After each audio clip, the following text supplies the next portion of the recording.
अच्छा बैठी, तो अभी नीट का एग्जाम पास में आ रहा है, राइट। सो आज जो हमारे पास डेट हो चुका है दैट इज 12th। तो अभी अपने को 12-13 अप्रैल के आसपास आकर अभी अपन क्या क्या चीज़ें करें जिससे हमारा केमिस्ट्री के अंदर चीज़ें कंप्लीट हो जाए। तो इसमें देखो, केमिस्ट्री के कुछ कुछ ऐसे इंपॉर्टेंट टॉपिक्स मैं बता रही हूँ, और ये जो इंपॉर्टेंट टॉपिक है इससे आपका कितने मार्क्स से क्लियर होता है। So it's about 60 to 90 marks का आपका यहाँ से पेपर आता है, ठीक है। ये क्वेश्चंस को से हैं, ये टॉपिक्स ऐसे हैं जिनसे मल्टीपल टाइम क्वेश्चंस रिपीट होते हैं, तो जिसको केमिस्ट्री बिल्कुल भी नहीं आती वो आप इन क्वेश्चंस को इजीली फॉलो कर सकते हो। Okay, so one by one read करते हैं क्वेश्चंस की ओर। फर्स्ट है जीओसी पर। जीओसी में जो क्वेश्चंस आते हैं दैट इज एसिडिटी बेस आते हैं, बेसिडिटी बेस आते हैं, इंडक्टिव इफेक्ट पूछा जाता है, plus I effect, minus I effect, इसके बेस पे ऑर्डर्स की अरेंजमेंट पूछी जाती है सीरीज का, ठीक है। देन आता है रेजोनेंस इफेक्ट। रेजोनेंस में ऑर्थो में कैसा है, मेटा में कैसा है, पैरा में कैसा है, इस पे पूछा जाता है। फिर आता है कार्बोकेटाइन की स्टेबिलिटी, इसकी स्टेबिलिटी का क्या क्या हुआ ऑर्डर सीरीज।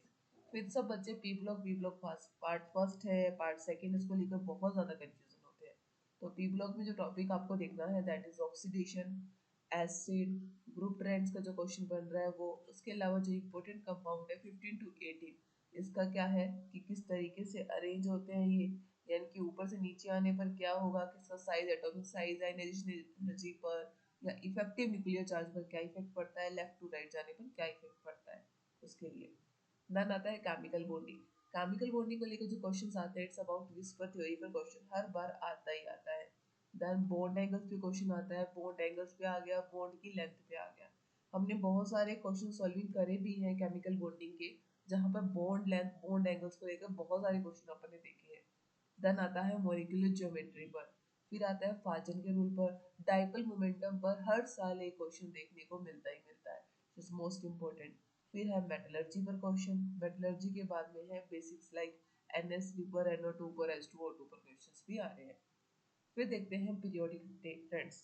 सो पीरियोडिक ट्रेंड्स में एटॉमिक रेडियस पर क्वेश्चन है, आयनाइजेशन एनर्जी पर है, और इलेक्ट्रॉन की एफिनिटी पर है कि कौन से इलेक्ट्रॉन्स की एफिनिटी कब ज़्यादा होती है, कब कम होती है।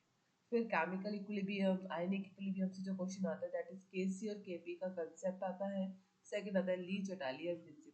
ली चटालियर प्रिंसिपल पर आपको 1 से 2 क्वेश्चंस मिलेंगे ही मिलेंगे। फिर बात करते हैं इलेक्ट्रोकेमिस्ट्री के अंदर नेंसेट इक्वेशन, अगर नहीं याद हो रही तो इसको रट लो, रट्टा मार लो, इसके लिए मैं डायरेक्ट मेंशन कर रही हूँ, प्लीज रट्टा मार लो अगर नहीं लर्न हो रही तो, क्योंकि इस पे क्वेश्चन आना ही आना है, और वो भी 2 क्वेश्चन फिक्स है इस एक टॉपिक पर। ज़्यादा नहीं तो आप इसको ऐसे कर सकते हो, आज जैसे संडे है तो आज का दिन आपने इसको दे दिया, ठीक है, इस तरीके से भी आप डिवाइड कर सकते हो। देन बात करते हैं थर्मोडायनेमिक्स। थर्मोडायनेमिक्स के अंदर हेल्स के रूल पे क्वेश्चन बन रहा है। केमिकल काइनेटिक्स के अंदर हाफ लाइफ क्या होती है, रेट लॉस क्या होते हैं, इस पर क्वेश्चन 1 से 2 क्वेश्चन बन रहे हैं, ठीक है। फिर लास्ट देखते हैं अपन कुछ टॉपिक्स कोऑर्डिनेशन कंपाउंड्स के, लाइक कॉमन कॉम्प्लेक्सेस पर, लाइक FeCN6 की जो है ये 4 जो इस पर चार्टर्स है इस पर क्वेश्चन आ रहा है। CFSCN की crystal field splitting energy theory पर क्वेश्चन आ रहे हैं, और आइसोमेरिज्म पर क्वेश्चन आ रहे हैं।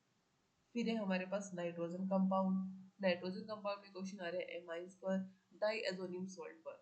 एमाइंस का क्वेश्चन हम सोच रहे हैं कि इसकी PYQ सीरीज स्टार्ट कर ले, तो आपको थोड़ा सा इसको भी ध्यान में रखना है, ठीक है। फिर आता है नाइट्रेशन क्या है, हिंसनबर्ग टेस्ट क्या है। एमाइंस वाला जो चैप्टर है ये नाइट्रोजन वाला, इसमें अगर आप ये 3-4 टॉपिक भी कर लेते हैं तो भी आपका 8 मार्क्स स्कोरिंग का चैप्टर ये बन जाएगा। देन बात करते हैं कार्बोनिल। कार्बोनिल के अंदर टोलन रिएजेंट पे क्वेश्चन बहुत बार आ रहा है।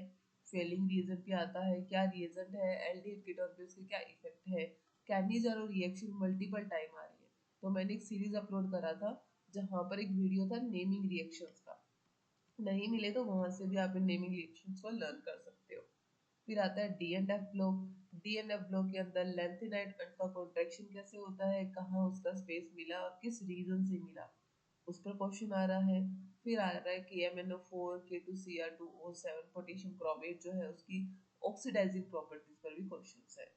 लास्ट हमारा जो चैप्टर बायो से रिलेटेड है दैट इज बायोमोलिक्यूल, जहाँ पर ग्लाइकोसिडिक बॉन्ड, पेप्टाइड का लिंकेज और डिफरेंट टाइप की डेफिशिएंसी डिजीज।